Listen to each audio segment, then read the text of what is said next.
நீங்கள் பார்த்துக் கொண்டிருப்பது நியூஸ் 21 செய்திகள். தமிழ்நாடு செய்திகளை உடனுக்குடன் தெரிந்து கொள்ள நியூஸ் 21 செய்திகளை பாருங்கள். உண்மை, உழைப்பு, உயர்வு. விழுப்புரம் மாவட்டம் மேல்மலையனூர் அருள்மிகு அங்காளம்மன் கோவிலில் கார்த்திகை மாத அமாவாசை ஊஞ்சல் உற்சவம் வெகு விமர்சையாக நடைபெற்றது.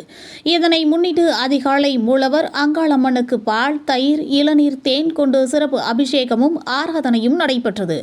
அப்பொழுது ஊஞ்சல் மண்டபம் எதிரில் இருந்த லட்சக்கணக்கான பக்தர்கள் கொட்டும் மழையில் குடைபிடித்து நின்றபடி அங்காளம்மா அங்காளம்மா என கரகோஷத்துடன் தீபம் ஏற்றி அம்மனை வழிபட்டனர். இத்திருவிழாவிற்கு பல்வேறு மாவட்டங்களில் இருந்தும் மாநிலங்களில் இருந்தும் லட்சக்கணக்கான பக்தர்கள் கலந்து கொண்டனர். விழாவிற்கான ஏற்பாடுகளை இந்து சமய அறநிலையத்துறை உதவி ஆணையர் ஜீவானந்தம், அறங்காவலர் குழு தலைவர் மதியழகன், அறங்காவலர்கள் மற்றும் திருக்கோவில் பணியாளர்கள் செய்திருந்தனர். பாதுகாப்பு பணியில் 400க்கும் மேற்பட்ட காவலர்கள் பணியில் ஈடுபட்டிருந்தனர். நியூஸ் 21 செய்திகளுக்காக ராஜாமணி.